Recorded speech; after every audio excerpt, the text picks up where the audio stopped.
Welcome back to BS3 Network's coverage of Super Bowl 58, live from Las Vegas, Nevada, home of Super Bowl 58, here at the Mandalay Bay Convention Center. We are live with former NFL linebacker Al Smith, and when he shook my hand, I started to cancel this interview because I'm like, okay, number one, Cat can still play. Number two, if I say anything wrong in this interview, I might be in trouble. Mr. Smith, how you doing this morning, sir? Doing good, doing good. I appreciate you having me. Oh, yeah, I appreciate having you. You know, I saw a couple of the initiatives that you have, and I was talking to your people, and they really were fascinating to me. You know, you're talking about education, you're talking about health, you're talking about getting vaccinated, you know, with shingles and whatnot. My mom suffered from shingles, and when I say it was an excruciating pain for her, man. And so now every time I go to my doctor and I'm due, I say, man, you don't have to say anything else. Give me my shot, man, because I don't want to go through that. And it can affect your eyesight and vision and whatnot. Talk to us a little bit, man, about your relationship with the CDC and the shingles campaign. Well, one thing with our partnership with the CDC and the shingles, our main focus is to go into underserved communities and be able to, touch individuals who want the vaccination or who wants to be up on their health care, but don't have the opportunity. Because a lot of times it's access. Everyone doesn't have access. No one's telling you what to do. No one's telling you to get it or whatever the case may be. But a lot of times people want it, but at the same time don't have access to get it. So we try to create that platform. So for individuals in the underserved communities who may not be able to get down to the doctor or what have you, and bring it to the community and give them the opportunity, through mobile units and what have you. Okay. So the community can have access. Right. Okay. Yeah, that's good, because obviously within the community, transportation is a big deal, especially when you start talking about the elderly, right? And so those financial constraints, those transportation constraints, it went for things like healthcare and voting and things of that nature. So that mobile unit, I think, is a fantastic idea, and it would likely increase your participation. Yeah, definitely. When you see it, when you're on the ground, a lot of times, boots on the ground, so to speak. Right. When you're in the community, a lot of people from up top, they're looking at the numbers, statistics. But when you're out there with the people and you talk to them and you look at them in the eye and you're looking at the kids and you see the impact that it has in the happiness and the ability for them to, have the access that any other American would have, is very exciting to them. And the same thing with our other campaigns. Right. Yeah. Being a veteran, access, man, and getting around and things of that nature is very important. So I'm going to ask you one more question about vaccination. We'll talk a little football, and then we'll get into a couple of your other initiatives. When COVID came out, the debate about vaccinations ran rampant. Okay. The trust factor. Right. Mm-hmm. So I would imagine that pre-COVID, there's probably a lot less hesitation about vaccines in terms of whether it be measles, mumps, what all we used to have to get with kids, but we didn't ask any questions, right? You couldn't get to school, right, without them. But post-COVID, is there a hesitation that you're seeing with vaccination just simply because of all that took place with COVID? Well, now it's the hesitation isn't as strong as it was in the past, because of the fact that a lot of people have been vaccinated now. Right. Everyone has seen it. Everyone may have been touched by a loved one. Right. Okay. Because it's not maybe the vaccination, but at the same time, a pre-existing condition that you may have had, that something may have happened anyway, and you got vaccinated or whatever the case may be, and something of that. But it's our whole thing, especially with the Tennessee Department of Health and that partnerships, gives us the opportunity to educate and inform the community. Not tell the community what to do. Educate and inform. Talk to your doctors, and get the information. But having the access, once you get the information, you still have the access to get it once your decision is made. And you made a great point in that. When we were kids, chicken pox, measles, mumps, there was no question. No. They were shooting us all over the place. Right. There was no hesitancy because you couldn't go to school. I mean, you didn't see any marches about, I'm shut down the school because I want my kid to get measles vaccination or whatever the case be. We all did it. I mean, this is not anything new, but especially with something that is widespread as this type of those type of diseases. Right. Okay. Well, again, the former linebacker for the Houston Oilers, Al Smith, on with us here on BS3 Network, live from Las Vegas, Nevada, Super Bowl 58. And Mr. Smith, he's out of Los Angeles. He was drafted by the Houston Oilers. The BS3 Network and a lot of our shows and participants, even though we are across the country, our base is in Texas, Dallas area. So you already know it's probably going to be a couple of folks that's mad I had a former Houston Oiler on, but we had the Cowboys. I thought his initiative was good. He played linebacker. Again, he's NFL alumni. So talk to me a little bit about your playing days. Tell me the difference between when you played that position and the way the position is played now, because you have some hybrids, right? To where a safety is a linebacker and a linebacker is a safety, and a lot of them are built like you, homeboy. So talk to me. Well, no, I would like to think of. I always look at my history, and in the history of the middle linebacker position, it took a lot to get there. It was a time that we as African Americans weren't even able to play the position. Yeah. Oh, wow. So when I look back to Willie Lanier with the Kansas City Chiefs, when I look at Mike Singletary, who was a mentor of mine, playing the 46 defense, and Buddy Ryan and all those type of things, and understanding what they had to do, in the mental aspect of that game, because it's a quarterback on defense, and be able to embrace that and understand what that very seriously, and be able to open the door. Now, everyone can be a linebacker, but to your point, as far as the physicality and taking on linemen and having to go man to man, I had to do everything.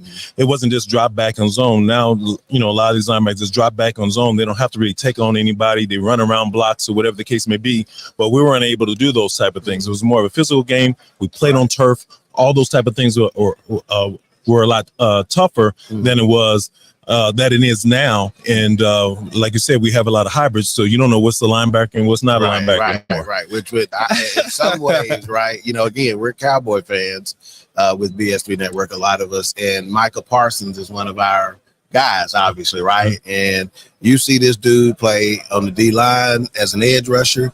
You see this dude play in the middle from the DT3 technique position, standing up sometimes, man. Oh, yes. Do you ever wish you could have played when defense was played like it is today, and salivate and think what you could have done? I know it would have been great to be able to move around and do different things, but one thing in the middle, and I take pride in this, and being in the middle, being a quarterback on defense, taking on linemen, reading real blocks, taking on blocks, what have you. Because when I played our D linemen, we had double-digit sack guys across the board, the defensive ends and the tackles. We had all-pro type, guys up front. They weren't trying to keep people off me or hold people up like they do nowadays, or be able to run around blocks and all those type of things. They were trying to get the quarterback. Yeah. And then I had to, obviously, take on people and do all that other stuff. But that was fine for our defense going forward. But at the same time, the position is the quarterback on defense. Yeah. And and I took pride in that, and having Warren Moon as our quarterback on offense, and he'd been a mentor. I'm an LA guy. He's an LA guy, and being able to kind of take me under his wing and being able to start as a rookie and start every game I ever played my whole career. I'm very proud of that. Yeah. Warren Moon for the community, man, was big for us, because that was still at a time where the black quarterback wasn't getting an opportunity. Exactly. So now the guys you played with, who made you react in a way like, God, dog, that's a beast? Who made you react like that even though you were a player, you kind of fanboyed out on it? Oh, man. Was it like a particular player or a team, or a particular player that you either played with or against? Well, the toughest player that played against was, as far as tackling wise, was like Barry Sanders. Okay. Barry Sanders, was, tough to tackle, tough to be a part of. I mean, tough to bring down, tough to find and what have you. So I would say Barry Sanders and the game and what he represented, handing the ball to the referee and all that. He epitomized what professionalism is. As well. Okay. And I'm sorry. No, go for it. No, I was going to mention one other thing about one of our programs that we didn't get into. Yeah. We have a great partnership with the Better Business Bureau. Okay. Yeah. And we this is a new partnership for us. We love the fact that we're able to come together as the Better Business Bureau. Education Foundation of Texas, in Texas. And one of the things with them, as far as working with kids, youth, and being able to, educate at-risk kids and trying to educate them as far as ownership and small business. Yeah. And because the small business leaders are the leaders of tomorrow. And anytime that we can put into them, it goes into that whole small business aspect. Right. To move up and being able to be leaders in the community, leaders in the state, and so forth. Right. So that partnership has been great because it goes with our mission. Like I told you, caring for home, caring for kids, and caring for community. And this community aspect that we have with the Better Business Bureau is huge, along with the CDC and the Tennessee Gear Up campaign, which is our partnership with the Tennessee Department of Health, which gives us the opportunity to go through the state of Tennessee and be able to touch these communities, not just in Nashville, but Memphis and all throughout the whole state, where we can take and have that star power to come in and say, hey, we got vaccinated. Here's an opportunity for you. And again, not making anybody, not telling somebody what to do, but giving them access if they choose to. Right. Yeah, this is one of the reasons the relationship that the NFL alumni launched with the Better Business Bureau, Heart of Texas Education Foundation, was one of the biggest reasons why I wanted to do this interview. And the reason why is because BS3 Network is in the leadership business as well from a youth perspective. Okay, we have a program that is called the LOFT program. It is the lead, right? Because if you can't wait till tomorrow to start training them on what to do. You got to start training them at an early age to start establishing those good habits, those foundational things for them to be able to do what they need to do, right? So talk to me about what it means to you to be able to work with youth in this, knowing that, how important it is to establish those foundations today. Well, it's huge working with youth because, obviously the children are our future, so to speak. And if you could put it in them, just whether it be business, finance, when you really look at it, whether it be finance, most kids don't, whether it be checkbook or balance checkbook or whatever the case is, until they out of college, basically before the first time they understand or get their first check or whatever the case may be. But that education needs to start because it doesn't happen in school. The basics of finances, all those type of things. And I had very good mentors in my life as far as that goes, whether it be on the field and off the field, that made me understand, even as a athlete, understand the student athlete in college and being able to understand the difference between the two. And it's no law. There's no rule to say that you can be a good student and be a good athlete at the same time. That gets lost. Right. Everybody, athlete, NIL, all these different things. The focus has changed so much that the educational part, I don't care if you make $1 million in college, if you don't know what to do with it, you're back to zero anyway. Right. So all that education and being a student and the emphasis on students is the reason why they call it student athlete as opposed to athlete student. Right. I'm gonna do something for y'all. A buddy of mine, Mike James, who he's a comedian, stand-up comedian. He's out of Nashville, which is where y'all are, right? Let's make sure we get each other's information. When y'all have an event and you need to have, I'm telling you right now, I hadn't even said anything to Mike, but I know as long as the dates and stuff like that work out for him, Mike will come perform for you, like opening up your crowd or something like that for an event that you have, because he's already there in Nashville. Okay. That's his home base. Okay? Sounds good. And I know for a good cause, he would volunteer his time. So let's make sure we exchange information and whatnot so I can get him to support y'all. Okay. Oh, definitely appreciate that. Yeah, because the people we associated with, it's about giving back, as far as I'm concerned. For our listeners, our viewers, the website, you can get a hold of these, the NFL alumni and their partnerships, like the Gear Up Against Shingles, Gear Up Tennessee, as well as the Better Business Bureau Heart of Texas Education Foundation. Go to NFLA gearup.org/singles. Again, that's NFLA gearup.org/singles. And then for your Gear Up campaign, it's NFLA gearup.org/Tennessee. Again, that's NFLA gearup.org/Tennessee. And then for the Better Business Bureau, there we go. Better Business Bureau Heart of Texas Foundation. Do we have a website for that? I don't even there. BBB.org and do a search for the Heart of Texas Education Foundation. Hey, Al, it's been a pleasure. The last thing I'm gonna do is I'm gonna get your prediction for the game, the big game this weekend. Who you got? I like Kansas City, and this is the reason why I like Kansas City. I like Kansas City because they're the champion. And anytime someone, wants to dethrone the champion, they have to do it. It's like a heavyweight fight. You're the champion until you get knocked out. You went on points and what have you. You may have some disputes until you knock the champ out. You're just a contender. Right. And the thing about it this year, they had to go through the gauntlet. They were struggling through the year. Receivers dropping balls. They lost some games. Everybody said they're done. They had to fight their way. They had to do it on the road in the playoffs. This is the first time they had to do it the hard way. And they did, through Arrowhead. People had to come through Arrowhead a couple times, and they made it happen. But they had to do it on the road, and they had to do it in adverse situations against top-rate teams. So they earned their way to be here. So to take them out, and if they win again, you have to tip your hat to them because they didn't take the easy way, and they did it with some young guys, and they didn't have a big time receiver, and some of the young guys stepped up. But during the course of the year, they were ready to put them to the side. Yeah, and we stepped up. I see it in the exact same way. In fact, that's what I've been saying all week long. Until you beat the champion, I can't pick against Patty Mahomes. I just can't. San Francisco is a big physical team, and I understand the challenges that presents. But until you beat Mahomes, I got to go with Mahomes. Before I let you go, there's a couple of viewers that want to give a shout out to you.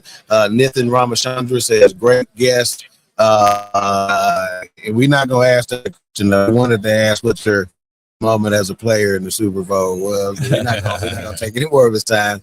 He goes, this is awesome. And then Ben Sutter the third, he is the gentleman who put the BS in BS3 Network, and he's tuned in, probably trying to make sure I'm still working on Friday without him being there.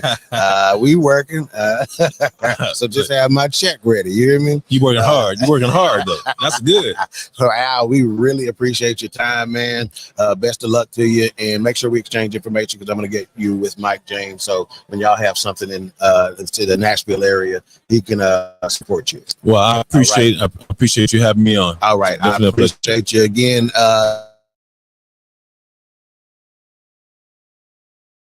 From Media Row at the Mandalay Bay Convention. We will talk to you in a bit.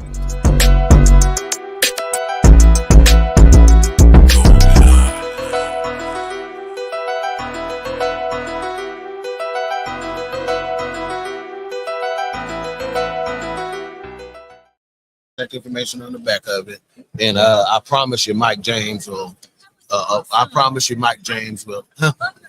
thank you. Thank you so much. But yeah, Mike James, buddy of mine, I met him.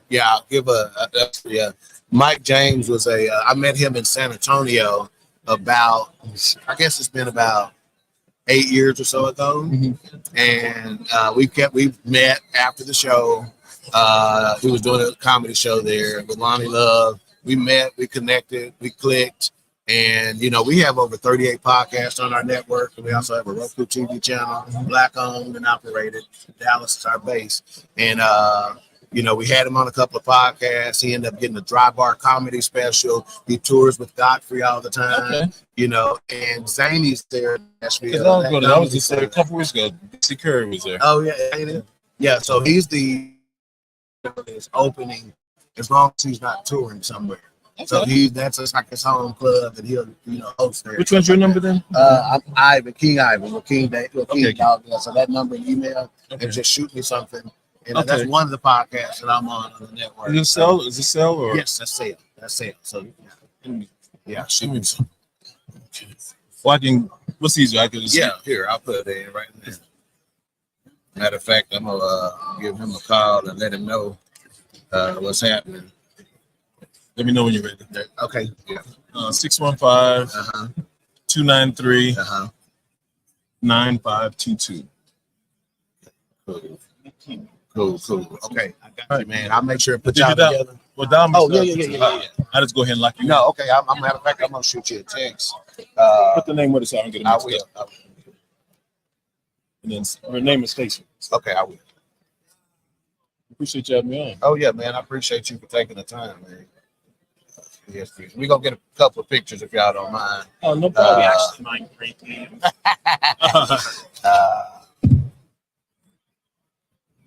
All right, there you go. And let me give one of your folks that.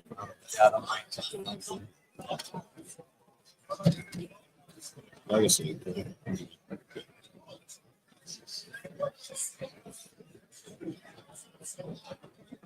Get my good side.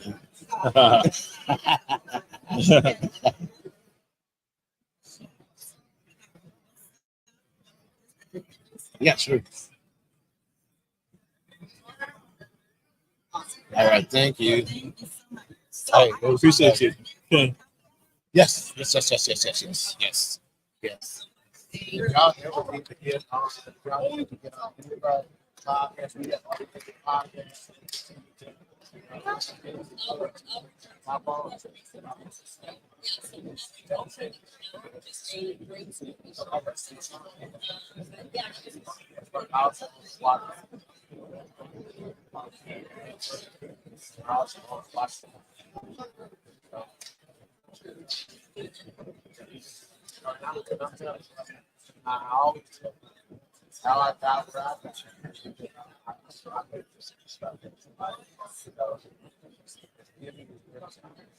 That's why.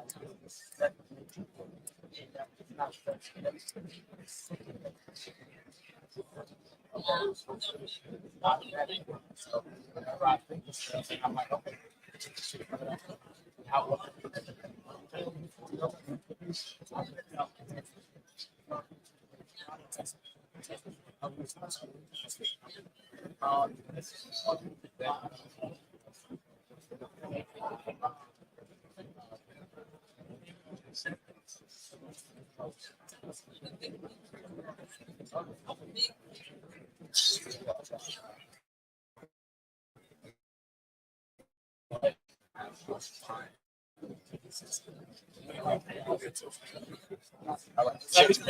Thanks so much.